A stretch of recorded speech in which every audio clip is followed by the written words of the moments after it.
Hey, it is Monday again, and I am back with an update.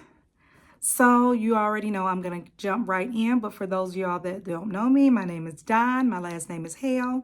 I have moved to Las Vegas, restarting a whole new life, starting from scratch with my beauty industry business. I'm a cosmetologist of 23 years and counting, licensed cosmetologist of 23 years and counting, and also a cosmetology instructor.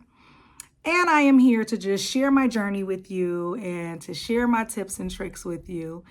And hopefully we all can learn something and just embrace one another. So with that being said, I'm going to start off with my job. So the last time I was on here, I was talking about I had 6 jobs. Well, I let one go. And it definitely helped because it was just like it's a lot of balancing and I'm being pulled on in many different directions, but I still need multiple jobs. So I ended up with a night job. This is my first time ever doing a night shift. And of course, you already know about this 9 to 5 stuff is new to me as well. But I'm doing this night shift, and to me, I thought, oh, this would be a grand ideal, Kids would be asleep, I get back home, I take them to school, and then I'm able to relax for a little while until I go to the next job. While anyone who does nights already know that it is not for the weak. It is hard. It's hard, and it's hard because you get sleepy. It's not, the job itself isn't hard. It's just hard because you get like super duper sleepy, and I'm like, I don't know what to do with this. Not only that, it's a lot of walking going on. And so I'm walking like at least 5 hours. 5 hours straight before I get a break. And my feet, I do the stockings, I do the compression socks, I do my walking shoes as well. And I even take Motrin. And I'm just starting back to do some yoga. That helps my other joints, but something's going on with my feet and I don't appreciate it. Because anytime I go and work at the salon, I'm fine. I feel nothing, like I'm good. So I don't know, maybe that's where I carry the pressure or the tension, or I don't know, life. But anyway, that's annoying, but somebody got to do it and somebody got to pay these bills. So it's me. So it's that job, and then I got 2 other jobs that I'm on call for. One of them distributes out clients to me, and I go to them. And then I also work out of the salon. Of course, we're building up my clientele.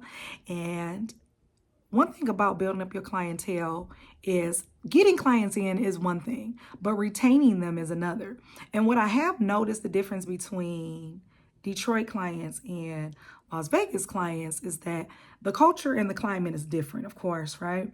So in Detroit, we really take the full initiative of getting our hair done at least weekly or bi-weekly.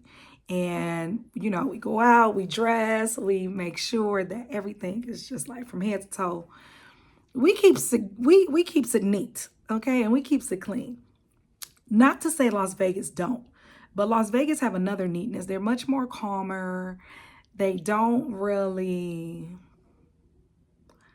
care that much, I don't think, about getting their hair done at least twice a month, So the bi-weekly thing and retaining Las Vegas clients is where it gets tricky. So I'm figuring out another way to advertise to them. Don't worry, I'm going to get there. But those that come to Las Vegas from Detroit and Chicago and Washington has been the ones that I've been getting lately. And mostly Chicago, though, and Detroit. Pretty cool. They get it. They like, put me down for it next week. Put me down for it. You know how they do. They don't do that here. I'm going to figure out what marketing stream for them. For these Las Vegas folk. And so that's one thing. I'm still a mommy, so that still counts as a job. So is that 1, 2, 3, 4 jobs? 5 jobs. It's still 5, but it's 5 jobs, y'all, but it don't really feel like it. So that's always good, right?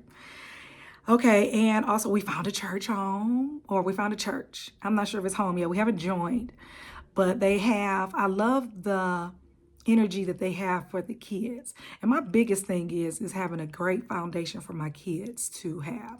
And, you know, just coming from Detroit was a good foundation as well, you know, as far as like work ethic and knowing how to lead. That was a good foundation they got from Detroit. So that was good. So we found the church. We've been there at least 2 Sundays. And so far, so good. So far, so good. I'm still giving it a minute, maybe about a month or two, just to see. Like, I got to see. I want to go visit another one or two, but this one is just so convenient. And it's so calm and it's so cool. Even after the service from 5 to 7 p.m., they also have a kids ministry as well. And then the kids go back for their Bible study. So I think that's pretty dope as well. So that's pretty much new over here on my side of town. Also, this is also going to be a look and learn. I got something new for you all. So this is going to be a look and learn video as well. I'm going to show you starting with the basics of hair. I think that's some of the problem that's been going on, well, with multiple things in the beauty industry and hairstylists. And just being a client to know what you want and or what you should be getting. So I'm just going to start with right now. I did have another video up about ponytails, but I said, you know what? I'm going to wait on that until I do a little fundamentals, you know, about how, at least how to dry your hair after you get done shampooing it, you know, to not put so much heat on it, to not pull it out so much, to not kink it up and dry it out. So I'm going to show you a professional blow dry. Professional blow dry, and you can still pretty much get the gist of it. Even if you do it at home and you're a customer, you'll be able to see how it should be done or close to how it should be done when you go to a salon, and then how you can kind of tweak it for your own use at home with the blow dryer with the comb on it. So we're going to start there just so you can see how to get or maintain a healthy flow of hair, just how to properly blow dry. And if you want your hair to kind of like start looking like this, you know, you want to start paying attention to the tips that I'm going to start giving out in my videos. So with no further ado, we are going to jump right into that. So what you're looking at is a healthy head of hair. You see the volume in it, you see the evenness in it, and you see the fullness in it. All the density is standing out. So what we're going to do is start from the basics. Because a lot of the times you all look at these videos, but you kind of don't know what you're looking at or where it even started from.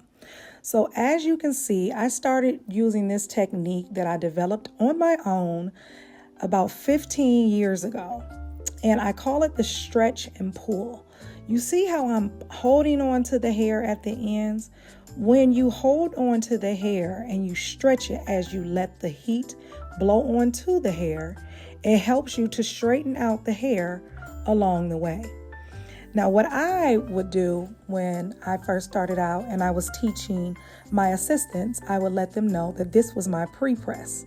This is one of the techniques that helps you to balance the heat on your client's hair or on your hair.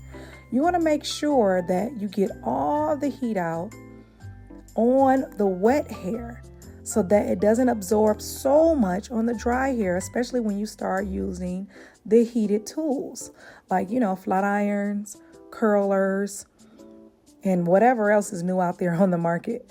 If you do your pre-press first or your pre-straighten, as you can see, I'm using a round brush. The round brush for me and the technique for my customers, it allows me to put a lot of tension on the hair. As you can see, when I roll it, it allows me to pull the hair from the scalp. I'm pulling the hair from the scalp and I'm keeping the tension on the hair all the way down the hair shaft. So it allows the hair to get straight the whole time.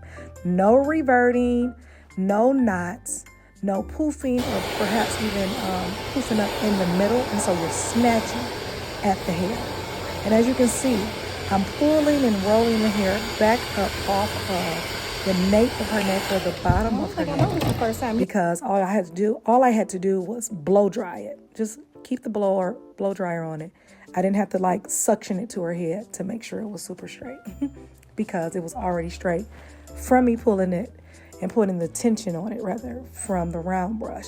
And what I do is I use this technique around the entire head. As you can see, I am holding that hair on the ends the whole time I'm going to be holding it, so I can get as much stretch out of it as possible. And you keep blowing until it's at least 70% dry, because you're still going to need it a little stretch to it or elasticity to it. That just means stretch, because you want it to stretch when you're pulling it with the round brush / putting tension on it. You're not pulling like you're trying to pull somebody's hair out. That is uncalled for, unnecessary, and so unprofessional. You're pulling it just enough to put the tension on the hair to make sure you get it straight. And so after I get done getting it about maybe about 50% dry, I split it across the middle, and then I just dry a smaller section, because it's a whole lot easier for me to control it as I blow dry with the round brush. It allows me to still get that even distribution of heat and that even flow. See how I'm just going close to the scalp as possible. But when you go close to the scalp and you're doing it on wet hair, you move fast. First of all, the blow dryer is hot. Nobody wants their scalp to be burnt by a blow dryer. Yes, it happens every now and then, but that should not be a regular occurrence, because it hurts and you don't want to burn your client's life, or you don't want to burn yourself. If you burn yourself, it makes you just want to stop in the middle of it and just say, forget it, I'm not doing this. And we don't want that, because we have to do our hair. So you use the same technique at the top. Make sure when you start from the scalp, once again, you move quick. You move quick. You're not sitting there and letting that heat blow on that scalp. So you use the same technique all the way around, and make sure you roll it. If you can roll it to get that tension going, honey, you are in the game, and you are cooking with grease, honey. You done turned on the stove. Yes, and then you just keep pulling it and blowing it, and you continue to do that on the entire head and all the way around. And you will have even distributed heat around your hair. And when you get done, you want to make sure that you always blow around it. Blow around the bottom of her head, the nape of her head. Blow in between the scalp, because you already know sometimes if that inside is not dry, once that heat hits it from that flat iron or curler or whatever you're using, especially a pressing comb, that is a very uncomfortable feeling for anyone. So I'm going to let you see how I continually just let it blow, let it flow, and let it go. It's a very, very simple technique that everyone should use. It helps out tremendously when you're trying to get that hair straight, especially when you're following up with flat irons. It helps you maneuver through the hairstyle super fast. Just be careful of the heat that you use. I use high heat on my clients, because I make sure that it's evenly distributed and it goes through super fast. You're not as fast as me. Use medium heat. I'm telling you to still get straight. Part your sections, section off the hair, and bring a little patience with you.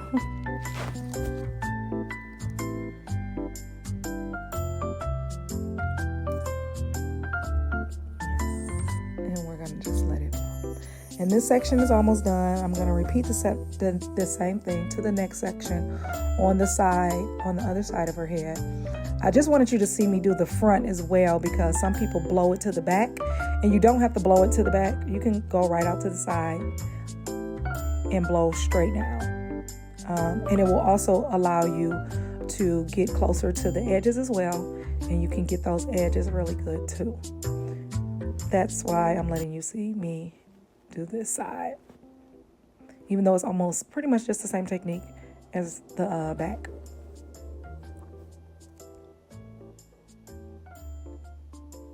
It is therapeutic to watch hair being done and being blow dried, but it's also therapeutic to know what you're looking at as well. And then you'll know the proper techniques and why some people use certain techniques to get it done. I'm like, oh, okay, that's why she's using that technique. I know what she's doing here.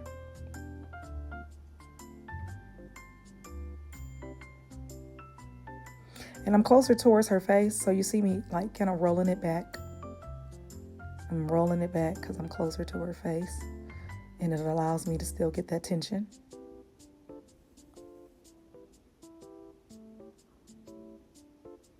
It's like a curve, you know, not straight back, but like a little curve where I can still get it down to the side. If you do want it straight back, there's nothing wrong with going straight back either. It allows you to gain some volume. And you're pretty much done with this blow dry. If you want to learn how to curl it, stay tuned for the next video. Voila.